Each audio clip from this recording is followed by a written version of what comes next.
To Phoenix PSC learning channel. അപ്പോൾ നമ്മൾ Guruvayur Devaswom board LDC എക്സാമിൻ്റെ പ്രീവിയസ് ഇയർ ക്വസ്റ്റ്യൻ പേപ്പർ ഡിസ്കഷനാണ് ചെയ്തുകൊണ്ടിരിക്കുന്നത്. നമ്മൾ മുന്നേ 4 ക്വസ്റ്റ്യൻസും അതുമായി ബന്ധപ്പെട്ട റിലേറ്റഡ് ഫാക്ട്സും വിശദമായി തന്നെ പറഞ്ഞു. അതായത് ആനുകാലിക പ്രസക്തികളെ ചോദിക്കാൻ സാധ്യതയുള്ള എല്ലാ ക്വസ്റ്റ്യൻസും നമ്മൾ പറഞ്ഞു പോയിട്ടുണ്ട്. ചന്ദ്രയാനായാലും ചന്ദ്രയാൻ 3, അതുപോലെ തന്നെ നോബൽ പ്രൈസുകൾ 2024 നോബൽ പ്രൈസ്, അതുപോലുള്ള എല്ലാ ക്വസ്റ്റ്യൻസും വിശദ വിവരങ്ങളും നമ്മൾ പറഞ്ഞു പോയിട്ടുണ്ട്. പിന്നെ നമ്മൾ നോക്കാൻ പോകുന്നത് 5ാമത്തെ ക്വസ്റ്റ്യൻ ആണ്. അപ്പോൾ സാഹിത്യം എന്ന ഭാഗത്ത് നിന്നാണ് 5ാമത്തെ ക്വസ്റ്റ്യൻ വന്നിട്ടുള്ളത്. അപ്പോൾ 5ാമത്തെ ക്വസ്റ്റ്യൻ എന്താണ്? ആശാ മേനോൻ എന്ന തൂലികാ നാമത്തിൽ അറിയപ്പെടുന്ന എഴുത്തുകാരൻ ആരാണ് എന്നതാണ് നമ്മുടെ 5ാമത്തെ ക്വസ്റ്റ്യൻ.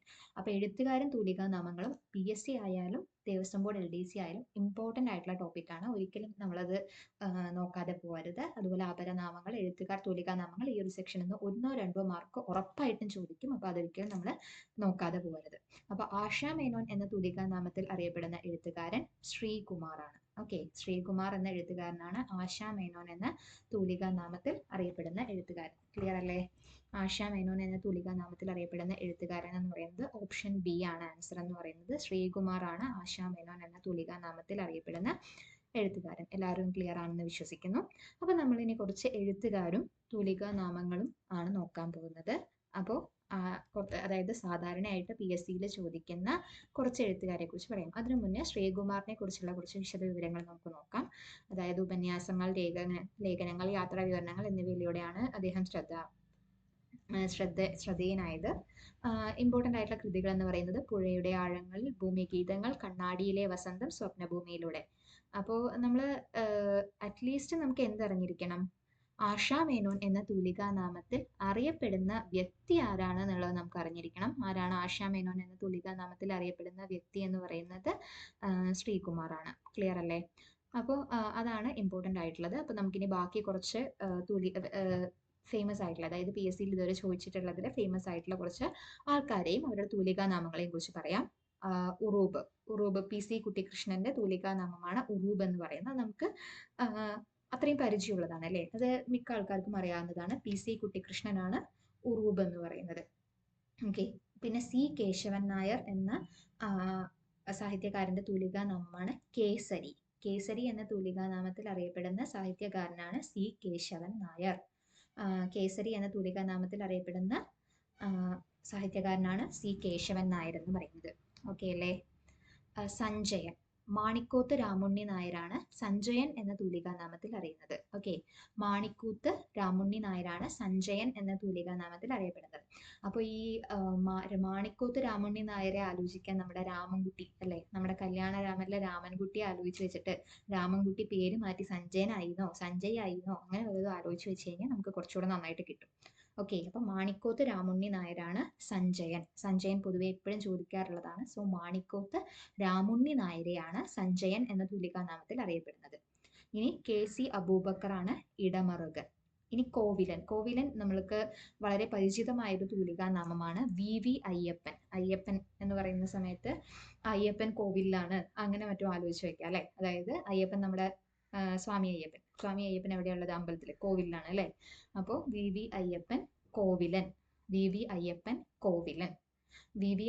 കോവിലൻ എന്ന തൂലികാ നാമത്തിൽ അറിയപ്പെടുന്നു. ഇനി MK മേനോൻ എന്ന് പറയുന്ന സാഹിത്യകാരനാണ് വിലാസിനി എന്ന തൂലികാ നാമത്തിൽ അറിയപ്പെടുന്നത്. MK മേനോൻ എന്ന വ്യക്തിയാണ് വിലാസിനി എന്ന തൂലികാ നാമത്തിൽ അറിയപ്പെടുന്നത്. ഇനി PC ഗോപാലനാണ് നന്ദനാർ എന്ന തൂലികാ നാമത്തിൽ അറിയപ്പെടുന്നത്.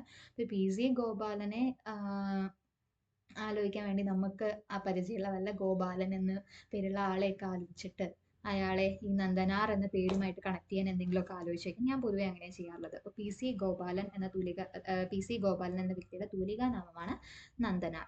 ജോർജ് വർഗീസ് കാക്കനാടൻ. V മാധവൻ നായർ എന്ന് പറയുന്ന സാഹിത്യകാരന്റെ തൂലികാ നാമമാണ് മാലി. P കുഞ്ഞനന്ദൻ നായർ, തിക്കോടിയൻ നമ്മൾ കേട്ടിട്ടുള്ളതാണ്. P കുഞ്ഞനന്ദൻ നായരാണ് തിക്കോടിയൻ. ഓക്കെ, കുഞ്ഞനന്ദന്റെ കാലൊടിഞ്ഞുന്നോ അങ്ങനെ മറ്റും ആലോചിച്ച് വെച്ചാൽ മതി. P കുഞ്ഞനന്ദൻ നായരാണ് തിക്കോടിയൻ. കുഞ്ഞനന്ദന്റെ കാലൊടിഞ്ഞു, ഒടിയൻ കുഞ്ഞനന്ദൻ തിക്കോടിയൻ.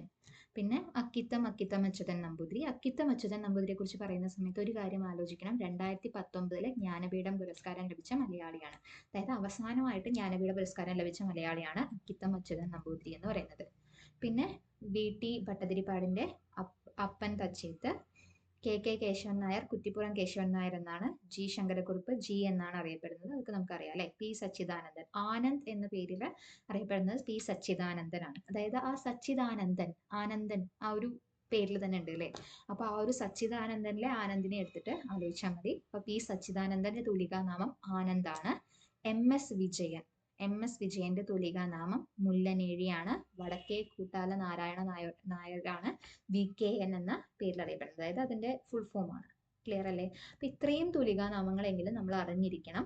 അപ്പം ഇത് ക്ലിയർ ആണെന്ന് വിശ്വസിക്കുന്നു. സ്ക്രീൻഷോട്ട് എടുത്ത് വെക്കുക. എങ്ങനെയാണെന്ന് വെച്ചാൽ നിങ്ങളിത് പഠിച്ചിട്ട് പോകണം. കാരണം ഇതിൽ ഏതെങ്കിലും ഒന്ന് ചോദിക്കാൻ ഇത്രയും സാധ്യതയുണ്ട്. കാരണം ഇപ്പം നമ്മളോട് മുന്നേ എന്ത് ചോദിച്ചു, ആശാ മേനോൻ എന്ന തൂലികാനാമത്തിൽ അറിയപ്പെടുന്ന എഴുത്തുകാരൻ ചോദിച്ചു. അപ്പോൾ ഇനിയിപ്പോൾ ആശാ മേനോൻ ചോദിച്ചില്ലെങ്കിൽ ബാക്കി ഇങ്ങനത്തെ ഇതുപോലെയുള്ള ഫേമസ് ആയിട്ടുള്ള എപ്പോഴും ചോദിക്കാറില്ല ഏത് തൂലികാനാമങ്ങൾ വേണമെങ്കിലും ചോദിക്കാം. ക്ലിയർ അല്ലേ. അപ്പൊ നമ്മൾ തൂലികാനാമങ്ങളെ കുറിച്ചാണ് പറഞ്ഞത്. ഇനി അടുത്തത് കേരള കലാമണ്ഡലം. അപ്പൊ നമ്മൾ അതായത് കലാ സംസ്കാരം ആ ഭാഗത്ത് നിന്നുള്ള ചോദ്യങ്ങളാണ്. ഇപ്പൊ നമ്മൾ സാഹിത്യത്തിൽ നിന്നൊരു ചോദ്യം കഴിഞ്ഞേ ഉള്ളൂ. അപ്പോഴേക്കും അടുത്തത് എന്തായി, നമ്മുടെ സംസ്കാരം കൾച്ചറിൽ നിന്നുള്ള ചോദ്യമാണ്. അപ്പൊ Kerala Kalamandalam deemed university for art and culture, അതായത് UGC അംഗീകാരം ലഭിച്ചത് ഏത് വർഷമാണ്? 2006-ലാണ്. ഓക്കെ. ഓപ്ഷൻ സി 2006-ലാണ് കേരള കലാമണ്ഡലം ഡീംഡ് യൂണിവേഴ്സിറ്റി ആയത്. ഇനി കലാമണ്ഡലത്തെ കുറിച്ച് കുറച്ച് കാര്യങ്ങൾ നമുക്ക് പഠിക്കാനുണ്ട്. കലാമണ്ഡലം സ്ഥാപിച്ചത് ആരാണ്? വള്ളത്തോൾ അല്ലെ. പ്രശസ്ത കവിയായിട്ടുള്ള വള്ളത്തോൾ നാരായണ മേനോനാണ് കലാമണ്ഡലം സ്ഥാപിച്ചത്. ഈ വള്ളത്തോളിന് കുറച്ച് നമ്മുടെ വള്ളത്തോളിന്റെ കേരള ടെന്നീസൺ എന്നറിയപ്പെടുന്നു. അതുപോലെ കേരള ഒരുപാട് അപരനാമങ്ങളുണ്ട് വള്ളത്തോളിന്. കേരള കാളിദാസൻ, അത്തരത്തിലുള്ള ഒരുപാട് കാളിദാസൻ അല്ല, കേരള വാൽമീകി എന്നൊക്കെ അറിയപ്പെടുന്ന മഹാകവിയാണ് വള്ളത്തോൾ എന്ന് പറയുന്നത്. ഓക്കെ. അപ്പൊ വള്ളത്തോളാണ് എവിടെയാണ് സ്ഥാപിച്ചത്? തൃശ്ശൂർ ജില്ലയിലെ ചെറുതുരുത്തിയിലാണ് വള്ളത്തോള് കലാമണ്ഡലം സ്ഥാപിച്ചത്. ഭാരതപ്പുഴയുടെ തീരത്തായിട്ടാണ് കലാമണ്ഡലം സ്ഥിതി ചെയ്യുന്നത്. പിന്നെ കറണ്ട് അഫയേഴ്സ് ഭാഗത്ത് നിന്ന് ഈ ഒരു ഭാഗത്ത് നിന്ന് ചോദ്യം ചോദിക്കാൻ സാധ്യതയുള്ളത് അതിലെ ചാൻസലർ ആരാണ്? അതായത് ഇപ്പോൾ ഒരു യൂണിവേഴ്സിറ്റി ആണെങ്കിൽ അവിടെ ചാൻസലർ ഉണ്ടാവും അല്ലെ. അപ്പോൾ കലാമണ്ഡലത്തിന്റെ ഇപ്പോഴത്തെ ചാൻസലർ എന്ന് പറയുന്നത് മല്ലിക സാരാഭായി ആണ്. ഓക്കെ. മല്ലിക സാരാഭായി ആണ് ഇപ്പോഴത്തെ ചാൻസലർ എന്ന് പറയുന്നത്. വൈസ് ചാൻസലർ പ്രൊഫസർ ആനന്ദകൃഷ്ണൻ അങ്ങനെ ആരോ ആണ്. അതെനിക്ക് ഒന്നുകൂടെ ചെക്ക് ചെയ്യാനുണ്ട്. സോ ചാൻസലർ എന്ന് പറയുന്നത് മല്ലിക സാരാഭായി ആണ്. അപ്പം 2006-ലാണ് കേരള കലാമണ്ഡലത്തിന് deemed university for art and culture എന്ന പദവി ലഭിച്ചത്. 1930 വള്ളത്തോൾ നാരായണ മേനോനും മണക്കുളം മുകുന്ദരാജയും ചേർന്നിട്ടാണ് ഈ കേരള കലാമണ്ഡലം സ്ഥാപിച്ചത്. കേരളത്തിലെ തൃശ്ശൂർ ജില്ലയിലെ ചെറുതുരുത്തിയിലെ ഭാരതപ്പുഴയുടെ തീരത്തായിട്ടാണ്. അവിടെ കഥകളി, മോഹിനിയാട്ടം, കൂടിയാട്ടം, തുള്ളൽ തുടങ്ങിയ കേരളത്തിലെ പരമ്പരാഗത കലാരൂപങ്ങളെ പുനർജീവിപ്പിക്കുക എന്നുള്ളതാണ് അതിന്റെ മെയിൻ ആയിട്ടുള്ള ഉദ്ദേശം എന്ന് പറയുന്നത്. അപ്പൊ സ്ഥാപിച്ചത് 1930-ആണ്. ഇപ്പൊ അവിടെ PhD അടക്കം ഡിഗ്രി, ഡിപ്ലോമ ഒക്കെ കലാകാരന്മാർക്ക് ഒരു പ്രചോദനമാണ് കേരള കലാമണ്ഡലം എന്ന് പറയുന്നത്. അപ്പൊ കലാമണ്ഡലത്തെ കുറിച്ചും അതുപോലെ ലളിത കലാ അക്കാദമി, അത്തരത്തിലുള്ള കേരളത്തിലെ സാംസ്കാരികമായിട്ടുള്ള സ്ഥാപനങ്ങളെ കുറിച്ചൊക്കെ നമ്മൾ അറിഞ്ഞു വെക്കണം. അപ്പം കലാമണ്ഡലത്തെ കുറിച്ച് ഇത്രയാണ് പഠിക്കാനുള്ളത്. ക്ലിയർ അല്ലേ. അപ്പൊ ഇന്നത്തെ ക്ലാസ്സിലെ മൂന്നാമത്തെ ചോദ്യത്തിലോട്ടാണ് നമ്മൾ പോകാൻ പോകുന്നത്. ദിയോദാർ ട്രോഫി ഏത് കളിയുമായി ബന്ധപ്പെട്ടിരിക്കുന്നു? ദിയോദാർ എന്ന് പറയുന്ന ട്രോഫി ഈ നമ്മൾ സ്പോർട്സിലെത്തി അല്ലെ. അപ്പം എല്ലാ ഭാഗവും നമ്മൾ കവർ ചെയ്തിട്ടുണ്ട്. ഇപ്പൊ നമ്മൾ ആദ്യം ഡിസ്കസ് ചെയ്ത ക്വസ്റ്റ്യൻ സാഹിത്യമായിരുന്നു. അത് കഴിഞ്ഞ് നമ്മൾ എന്ത് വന്നു? സംസ്കാരം വന്നു. ഇപ്പൊ ദാ സ്പോർട്സ് എത്തി അല്ലേ.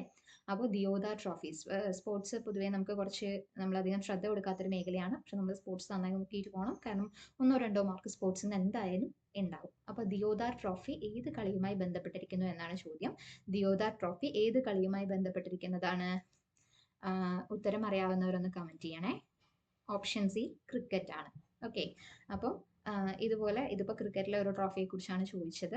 ഇതുപോലെ cricket, football, hockey, badminton, tennis, golf ഏത് വേണമെങ്കിലും ഇതുപോലെ ഒരു ട്രോഫി തന്നിട്ട് അത് ഏത് കളിയുമായി ബന്ധപ്പെട്ടിരിക്കുന്നു എന്ന് ചോദിക്കാം. അപ്പോൾ അത് നമ്മൾ അറിഞ്ഞിരിക്കണം. അപ്പോൾ ഞാൻ ജസ്റ്റ് ക്രിക്കറ്റിലെ ഇമ്പോർട്ടൻ്റ് ആയിട്ടുള്ള ഡൊമസ്റ്റിക് ട്രോഫീസ് മെൻഷൻ ചെയ്തിട്ടുണ്ട്. Ranji trophy, Irani trophy, Duleep trophy, Deodhar trophy, Vijay Hazare, CK Naidu. സ്പോർട്സിനോട് താല്പര്യമുള്ള ആൾക്കാർക്ക് ഇതെല്ലാം അറിയുമായിരിക്കും. പക്ഷെ സ്പോർട്സിനോട് താല്പര്യമില്ലാത്ത ആൾക്കാർക്ക് ഇത് കുറച്ച് കഷ്ടമായിട്ട് തോന്നുന്ന ഭാഗമാണ്. അപ്പം നമുക്ക് ഇത് കുറച്ച് ഞാൻ ഇതിന് വേണ്ടിയിട്ടൊരു നിമോണിക് തയ്യാറാക്കിയിട്ടുണ്ട്. അതായത് ഓർത്ത് വെക്കാൻ എളുപ്പത്തിനുള്ള ഒരു ഡിവൈസ് ആയിട്ട്. അപ്പോൾ ഇതിന്റെ RIDBC or riddle very cleverly. ഈ ഹാരി പോട്ടർ ഒക്കെ കണ്ടിട്ടുള്ള ആൾക്കാരാണെങ്കിൽ ടോം റിഡിലെ അതിൽ നമ്മുടെ വില്ലനാണ്. അപ്പോൾ അവരെയൊക്കെ ആലോചിച്ച് വെച്ചാൽ ഭയങ്കര ബുദ്ധിമാനായ ഒരു വില്ലനാണ് അല്ലേ. അപ്പോൾ റിഡിൽ വെരി ക്ലവർ ആണെന്നൊക്കെ ആലോചിച്ച് വെച്ചാൽ മതി. അപ്പോൾ അതിൽ നിന്ന് RIDDVC ഈ അക്ഷരങ്ങൾ വെച്ചിട്ട് നമുക്ക് ഓർമ്മ വയ്ക്കാം. R എന്ന് പറയുന്നത് Ranji trophy, I for Irani trophy, D for Duleep trophy, പിന്നെ നമ്മളുടെ ക്വസ്റ്റ്യനിൽ ഉണ്ടായിരുന്ന Deodhar trophy, and V for Vijay Hazare, very cleverly അല്ലേ. V for Vijay Hazare and C for CK Naidu. അപ്പം ഇത് നിമോണിക് ഓർമ്മ വെച്ച് കഴിഞ്ഞാൽ ഇതല്ല, ഇതിലും കൂടുതൽ ആഷസ് ട്രോഫി അങ്ങനെ ഒത്തിരി ഇന്റർനാഷണൽ ട്രോഫീസ് ഉണ്ട്. ഇത് ഡൊമസ്റ്റിക് ട്രോഫീസ് ആണ് ഇതിൽ പറഞ്ഞിട്ടുള്ളത്. അപ്പം ഇത്രയെങ്കിലും നമുക്ക് ഓർമ്മ വെക്കാം. So riddle is very clever അല്ലേ. നമ്മുടെ ടോം റിഡിൽ ഭയങ്കര ബുദ്ധിമാനായ ഒരു വ്യക്തിയാണെന്നൊക്കെ ആലോചിച്ച് വെച്ചാൽ മതി. അപ്പം എന്താണ് Ranji trophy, Irani trophy, Duleep trophy, Deodhar trophy, Vijay Hazare trophy, CK Naidu trophy. അപ്പൊ ഇത്രയും ട്രോഫികളാണ് നമ്മൾ ക്രിക്കറ്റിൽ പഠിക്കാനുള്ളത്. അപ്പൊ രഞ്ജി ട്രോഫിയൊക്കെ നമുക്ക് നോർമൽ ആയിട്ട് അറിയുന്നതാണ്. പിന്നെ ഏതൊക്കെയാണുള്ളത്? Riddle, RIDD. അപ്പൊ റിഡിൽ എന്ന് പറയുന്ന സമയത്ത് R for Ranji, I for Irani, D for Duleep, D for Deodhar, പിന്നെ വെരി ക്ലവർലി VC അല്ലെ. V for Vijay Hazare trophy and C for CK Naidu trophy. ഇതൊക്കെ ഡൊമസ്റ്റിക് ട്രോഫീസ് ആണ്, ഓർമ്മ വയ്ക്കണം. ക്ലിയർ അല്ലേ? ഓക്കെ, ഇനി അടുത്തത് ഫുട്ബോൾ ട്രോഫീസ് ആണ്. ഇന്ത്യയിലെ പ്രധാനപ്പെട്ട ഫുട്ബോൾ ട്രോഫീസ് ആണ്, ഇന്റർനാഷണൽ ട്രോഫീസ് അല്ല. സോ ഇന്ത്യയിലെ പ്രധാനപ്പെട്ട ഫുട്ബോൾ ട്രോഫീസ് എന്ന് പറയുന്നത് എന്താ ആലോചിക്കാം? Some Durga idols remain sacred അല്ല. ഇത് നിമോണിക്സ് ആയിട്ട് നമ്മൾ പഠിക്കാൻ വേണ്ടി മാത്രം ഉപയോഗിക്കുന്ന കോഡുകളാണ്. അപ്പോൾ SDIRS അത് ഓർത്ത് വെക്കാൻ വേണ്ടിയിട്ടാണ്. Some Durga temples or Durga idols remain sacred. So S for Santosh trophy. Santosh trophy ഫുട്ബോളുമായി ബന്ധപ്പെട്ടത് നമുക്ക് അറിയാം അല്ലേ. അതായത് ഇത് ഒരു ഭയങ്കര ഫേമസ് ആയിട്ടുള്ള ഇന്ത്യയിലുള്ള ഒരു ട്രോഫിയാണ്. D for Durand trophy and I for IFA shield, R for Rovers and S for Subroto. അപ്പോൾ some Durga idols remain sacred. Durga idols ഒക്കെ എങ്ങനെയാ? സാക്രഡ് ആണല്ലേ. അപ്പം അത് വെച്ചിട്ട് നമുക്ക് ഇത് ഓർത്ത് വെക്കാം. S for Santosh trophy, Durga. D for Durand cup, idols. I for IFA shield, remain R for Rovers Cup, S for Subrando Cup, Sacred. Okay, അപ്പോൾ ഈ രീതിയിൽ ന്യൂമോണിക്സ് ആയിട്ടൊക്കെ നമുക്ക് ഓർത്ത് വെക്കാം. ഓക്കെ അല്ലേ. പിന്നെ നമ്മൾ ഫുട്ബോൾ ട്രോഫി പറഞ്ഞു. ഇതല്ലാതെ കുറച്ച് ഹോക്കി ട്രോഫീസിനെ കുറിച്ച് നമുക്ക് പറയാനുണ്ട്. ഹോക്കി അല്ലേ, ഇന്ത്യയുടെ ദേശീയ കായിക ഇനമാണ് ഹോക്കി എന്ന് പറയുന്നത്. അപ്പോൾ ഒളിമ്പിക്സിലായാലും നമ്മൾ ഒരുപാട് നേട്ടം കൈവരിച്ചിട്ടുള്ളൊരു മേഖലയാണ് ഹോക്കി എന്ന് പറയുന്നത്. അപ്പൊ ഹോക്കിയെ നമുക്ക് എന്താ പറയാ, ബി റിയൽ ദേശി, അതായത് ഈ നമ്മള് ഹിന്ദിയിലൊക്കെ പറയാണ്ട് അല്ലേ, ദേശി. അപ്പൊ ബി എ റിയൽ ദേശി എന്ന രീതിക്ക് നമുക്ക് ഇത് ആലോചിച്ച് വെക്കാം. ഓക്കെ, സോ അതിൽ ബി എന്ന് പറയുന്നത് ബെയ്റ്റൺ കപ്പാണ്, എ എന്ന് പറയുന്നത് അഗാഖാൻ കപ്പാണ്. Okay, B Beighton cup, A Aga Khan cup, R for Rangaswamy cup, R for Rangaswamy cup, D for Dhyan Chand cup, D for Dhyan Chand, hockey മാന്ത്രികൻ എന്നറിയപ്പെടുന്ന ധ്യാൻചന്ദ് അല്ലെ. ധ്യാൻചന്ദ് എന്ന് കേട്ടാൽ നമുക്ക് അറിയാൻ പറ്റും, കാരണം ഇപ്പൊ നമ്മൾ ഖേൽരത്ന പുരസ്കാരം വരെ മേജർ ധ്യാൻചന്ദ് ഖേൽരത്ന പുരസ്കാരമായിട്ടാണ് കൊടുക്കുന്നത്. സോ ധ്യാൻചന്ദ് കപ്പ് ഹോക്കിയുമായി ബന്ധപ്പെട്ടതാണ്. Sultan Azlan Shah cup, Indira Gandhi gold cup. അപ്പൊ ഇതൊക്കെ ഹോക്കിയുമായി ബന്ധപ്പെട്ടതാണ്. So B A real desi. അപ്പൊ അതിൽ നിന്ന് ഓരോ വാക്ക് നമ്മൾ ഇതാക്കി എടുക്കണം. അപ്പൊ B for Beighton cup, A for Aga Khan cup, real R അല്ലെ, Rangaswamy cup, desi DSI, D for Dhyan Chand, S for Sultan Azlan Shah and I for Indira Gandhi gold cup. Okay, അപ്പോൾ ഈ സാധനങ്ങളൊക്കെ പഠിച്ചു വെക്കാൻ നമുക്ക് ഇങ്ങനെയൊക്കെ വല്ല കോഡ് ഉണ്ടാക്കി പഠിച്ചു വെക്കാൻ എന്നുള്ളത് ഇപ്പൊ ചെയ്യാൻ പറ്റുള്ളൂ. അപ്പം ഇത് ഉപകാരമാവുമെന്ന് പ്രതീക്ഷിക്കുന്നു. എനിക്കിത് ഓർമ്മ വയ്ക്കാൻ വേണ്ടി സഹായത്തിന് വേണ്ടിയിട്ടുള്ള കോഴ്സാണ്. ഓക്കെ, ഇനി ബാഡ്മിന്റൺ. സോ നമ്മൾ ക്രിക്കറ്റ് പറഞ്ഞു, ഫുട്ബോൾ പറഞ്ഞു, ബാഡ്മിന്റൺ. സോ ബാഡ്മിന്റണിൽ ആകെ 3 കപ്സേ നമ്മളിപ്പോൾ ഇവിടെ പറഞ്ഞിട്ടുള്ളൂ.